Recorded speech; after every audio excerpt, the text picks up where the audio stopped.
തസ്മൈ ശ്രീ കർമ്മണേ നമഃ. തസ്മൈ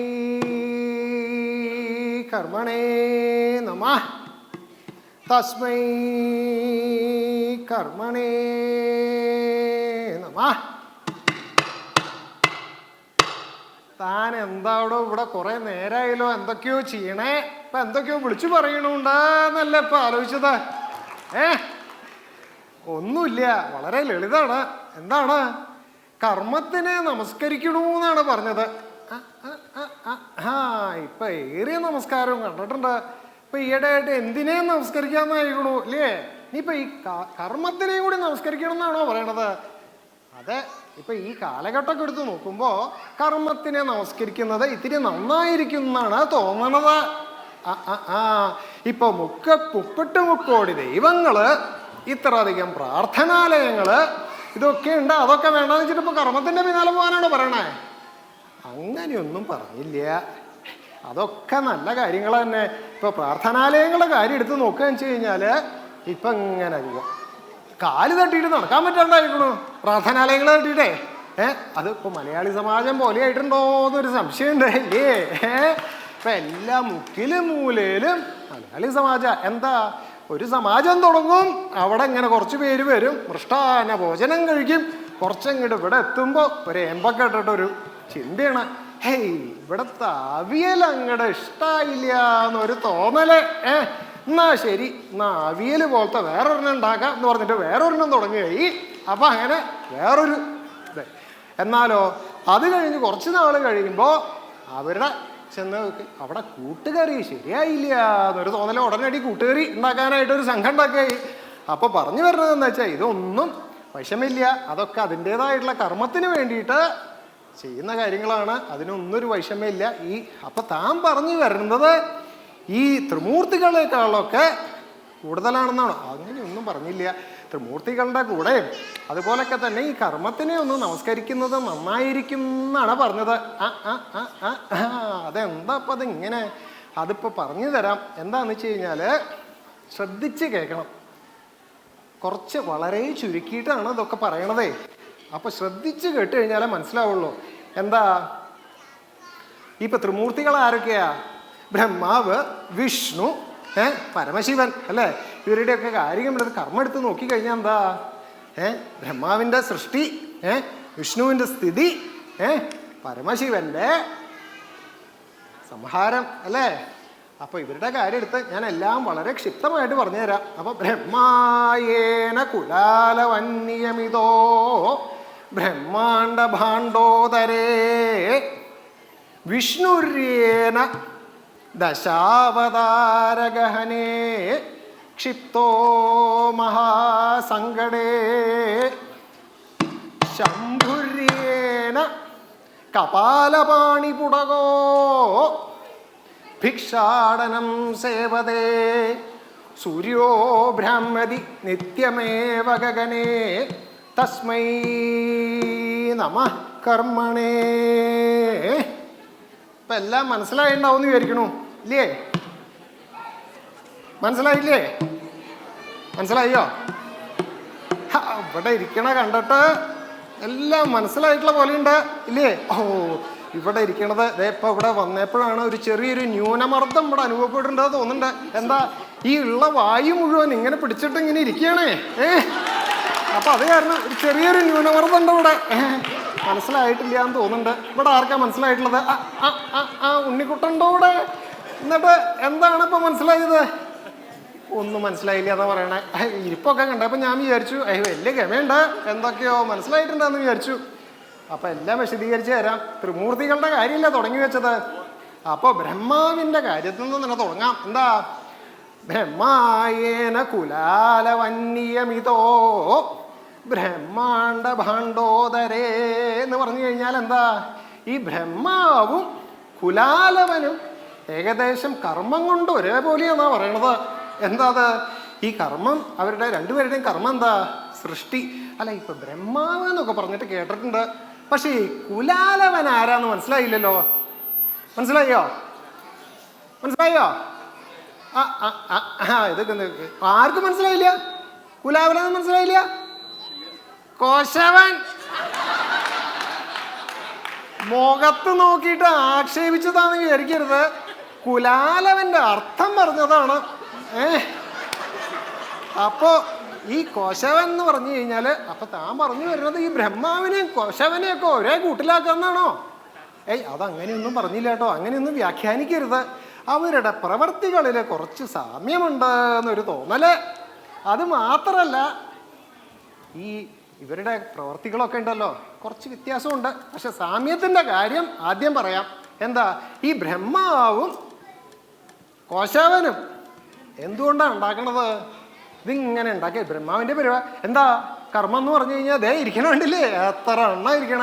ദേ ഇവിടെ ഒരെണ്ണ ഇരിക്കണോ, ഇവിടെ നീണ്ടു നിവർന്നിട്ട് ഇത് ലേശം ഒടിവുണ്ട് കേട്ടോ.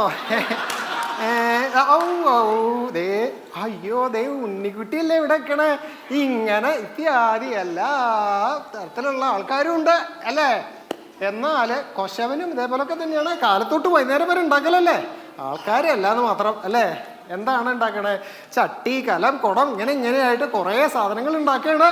അപ്പോൾ ഇവരുടെ രണ്ടുപേരുടെയും കാര്യം സൃഷ്ടിയാണ്. ഇനി ഒരു സാദൃശ്യം പറയാം.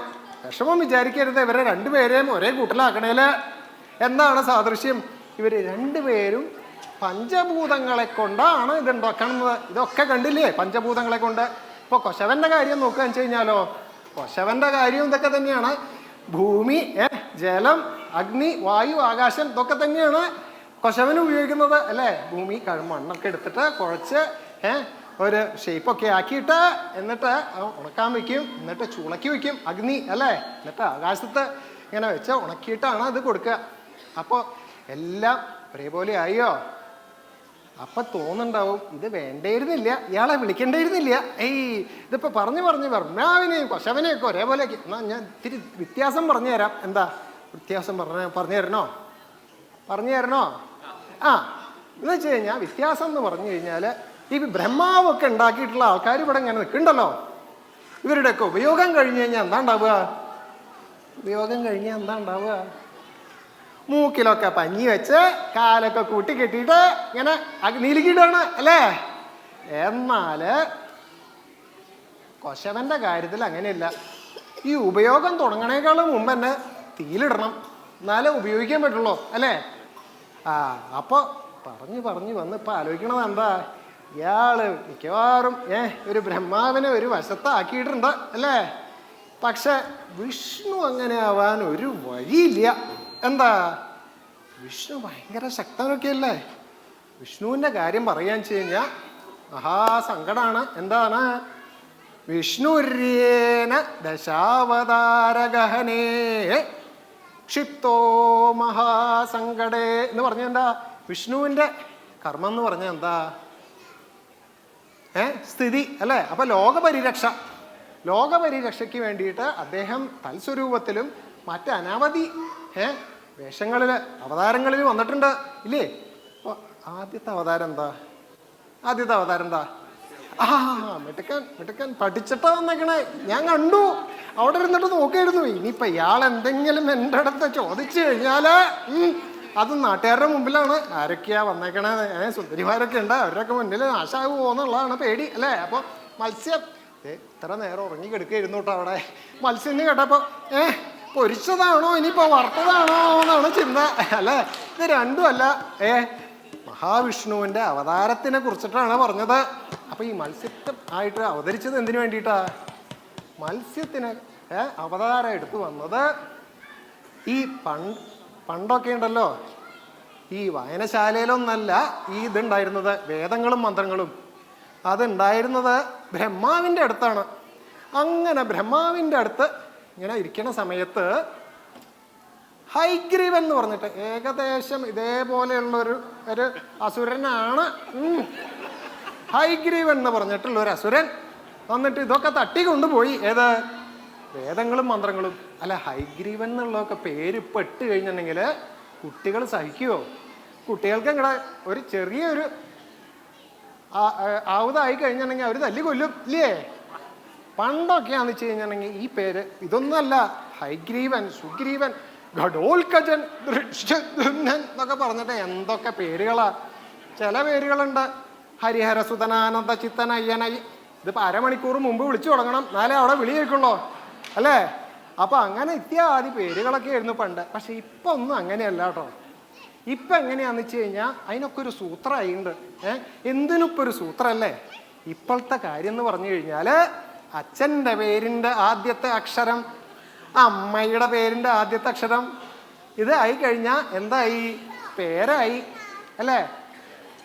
അവിടെ എന്താ പേര്? താമരാക്ഷൻ. ഓഹോ, താമരാക്ഷനാണ് പേര്. ഭാര്യയുടെ പേരെന്താ? ലക്ഷ്മി. അത് വളരെ എളുപ്പമാണ്. ലക്ഷ്മിയുടെ ല എടുക്കുക, താമരാക്ഷൻ്റെ താ എടുക്കുക, ലത. ആദ്യത്തെ കുട്ടിയുടെ പേരായോ. രണ്ടാമതൊരു കുട്ടിയാകുമ്പോഴാണ് പ്രശ്നം. എന്താ? തലാന്ന് പറയേണ്ടി വരും അല്ലേ? അപ്പോൾ അല്ല, ഇനിയിപ്പോൾ വേറെ ഇത്തരത്തിലുള്ള സൂത്രങ്ങളൊക്കെ നടക്കാം എന്നാ തോന്നണേ. തൻ്റെ പേരെന്താടോ? എന്താ പറഞ്ഞത്? മുകുന്ദൻ. മുകുന്ദനാണ്. മുകുന്ദൻ. അപ്പൊ തൻ്റെ ഭാര്യയുടെ പേരെന്താ? ലക്ഷ്മിയാ? അല്ല, അത് ശരിയാകുന്നു തോന്നുന്നില്ല കേട്ടോ. അല്ല, അതങ്ങടെ ശരിയായില്ല എന്നൊരു തോന്നല്ലേ. നമുക്ക് വേറെ എന്തെങ്കിലുമൊക്കെ പറയാം അല്ലേ? അപ്പൊ എന്താ പറഞ്ഞു വന്നതെന്ന് വെച്ച് കഴിഞ്ഞാല് ഇത്തരത്തിലുള്ള ഒരു ഹൈഗ്രീവൻ എന്ന് പറഞ്ഞിട്ടുള്ള ഒരു രാക്ഷസനാണ് ഇതെടുത്ത് മാറ്റിക്കൊണ്ടുപോയത്. അടിച്ചു കൊണ്ടുപോയി എന്ന് പറഞ്ഞപ്പോ ഇവിടെ ഒരാളിരുന്ന് ചിന്തിക്കുകയാണ്. അല്ല, ചിന്തയും മോഷണവും ഒക്കെ ആയിട്ട് ഇങ്ങനെ ചെറിയ ബന്ധമുണ്ടെന്ന് നാട്ടിലൊക്കെ പറയേണ്ടത് കേട്ടുവേ. അതിപ്പോ ഒരു കിംവദന്തിയാണ്, എത്രത്തോളം ശരിയാന്ന് അറിയില്ല. അറിയാലോ. അപ്പോൾ അങ്ങനെ അടിച്ചു കൊണ്ടുപോയപ്പോ എല്ലാവരും കഷ്ടത്തിലായി. വേദങ്ങളുമില്ല, മന്ത്രങ്ങളുമില്ല, അങ്ങനെയൊക്കെ ആയിട്ട് നിൽക്കുകയാണ്. അപ്പം എന്താ, ഒടുവില് വിഷ്ണു എന്നെ വേണ്ടി വന്നു. എന്ത്? മത്സ്യാവതാരമായിട്ട് പോയിട്ട് അത് എടുത്തുകൊണ്ടുവരാനായിട്ട്. അങ്ങനെ എടുത്തുകൊണ്ടുവന്ന് ആ കാര്യമൊക്കെ കർമ്മം. അപ്പം കർമ്മത്തിൻ്റെ കാര്യം ഒന്ന് ആലോചിച്ച് നോക്കൂ. ദേവനായിട്ട് പോലും കർമ്മം ചെയ്യേണ്ടി വന്നു, അതും പല വേഷത്തില്, അവതാരത്തില് അല്ലേ? അപ്പോൾ ഇനി എന്താ? ഇനി എന്തൊക്കെയോ ഉണ്ടല്ലോ അവതാരങ്ങള്. ഇനി എന്താ അവതാരം? കൂർമ്മം. മിട്ടുക്കൻ. കണ്ണ പോലെ അല്ല കേട്ടോ. കണ്ടു കഴിഞ്ഞാൽ ഇങ്ങനെയുണ്ട്, ഇത്രയൊക്കെ അങ്ങോട്ട് ഉണ്ടെന്ന് തോന്നിയില്ല. മിട്ടുക്കനാണ്. അപ്പൊ ഈ കൂർമ്മ എന്ന് പറഞ്ഞാൽ എന്താ? ആമ. ആമയുടെ കാര്യം പറയാന്ന് വെച്ച് കഴിഞ്ഞാൽ എന്താ, പണ്ടുണ്ട് ഈ പാലാഴി മദനം എന്ന് പറഞ്ഞിട്ട് കേട്ടിട്ടുണ്ടോ? കേട്ടിട്ടുണ്ടോന്ന്? കുറച്ച് പേരെങ്കിലും കേട്ടിട്ടുണ്ട്. ഇല്ലെങ്കിലും ഉണ്ടെന്ന് പറയാൻ വേണ്ടിയിട്ട് ഞാൻ കുറച്ച് ആൾക്കാരെ നിർത്തിയിട്ടുണ്ടേ. അപ്പോ പാലാഴി മദനത്തിന്റെ സമയത്ത് കടക്കോലായിട്ട് ഉപയോഗിച്ചിരുന്നത് എന്താണെന്നറിയോ? മന്ദര പർവ്വതം. പണ്ടൊക്കെ കടക്കോല് അത്ര വലുത് വേണം. ഇപ്പം എല്ലാം ശുഷ്കിച്ച് വളരെ കുറച്ചേ വേണ്ടോ. എന്താ? അപ്പം അതിങ്ങനെ മന്ദരപർവ്വതം ഉപയോഗിച്ചിട്ട് മറ്റേ പാലാഴി മദനം ദേവന്മാരും അസുരന്മാരും നടത്തിക്കൊണ്ടിരിക്കുക. അപ്പം അങ്ങനെ നടത്തിക്കൊണ്ടിരിക്കുമ്പോൾ അതിന് നടുവിൽ വെച്ചിട്ട് മന്ദരപർവ്വതം താന്നുപോയി. ഏത്? പാലാഴിയിലേക്ക്. വിഷമുണ്ടാവാൻ അല്ല, ഈ മഥനത്തിൻ്റെ സമയത്ത് ഈ കടക്കോലൊക്കെ താന്നു പോയി കഴിഞ്ഞാലത്തെ ഒരു കഷ്ടകാലം ഒന്ന് ആലോചിച്ച് നോക്കൂ അല്ലേ? അനുഭവം ഉണ്ടെന്നുകൊണ്ട് ഇവിടെ. എന്താ അത് കലികാലാണേ, എന്തും സംഭവിക്കാം. ഇപ്പൊ പ്രായമൊന്നുമില്ല. അപ്പൊ അങ്ങനെയാണ്. അപ്പൊ എന്താ, ആൾക്കാർ വീണ്ടും നെട്ടിട്ട് ഓടാനായി. അങ്ങനെ ഓടി വിഷ്ണുവിൻ്റെ അടുത്തെത്തി. വിഷ്ണുവിൻ്റെ അടുത്തെത്തിയപ്പോൾ പറഞ്ഞു, എന്നാ പൂർണ്ണമായിട്ട് അവതരിക്കാം. ആമയായിട്ട് അങ്ങനെ സമുദ്രത്തിൻ്റെ കീഴിൽ ചെന്നിട്ട് അങ്ങനെ മന്ദരപർവ്വതത്തിനെ ഇങ്ങനെ പൊക്കിക്കൊണ്ടു വന്നു.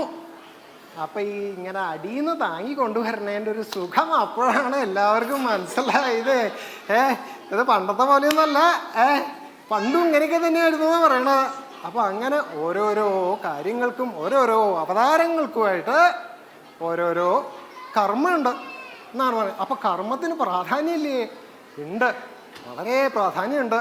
അപ്പൊ എല്ലാവരും കർമ്മത്തിനെ ഒന്ന് നമസ്കരിക്കണം എന്നല്ലേ പറഞ്ഞത്? അപ്പൊ നമസ്കരിക്കാം അല്ലേ? അപ്പോൾ ഇപ്പൊ വിഷ്ണുവിൻ്റെ കാര്യം പറഞ്ഞല്ലോ. വിഷ്ണുവിൻ്റെ കാര്യം കഴിഞ്ഞു. ഇനി ആരാ ഉള്ളത്? പറഞ്ഞില്ലേ?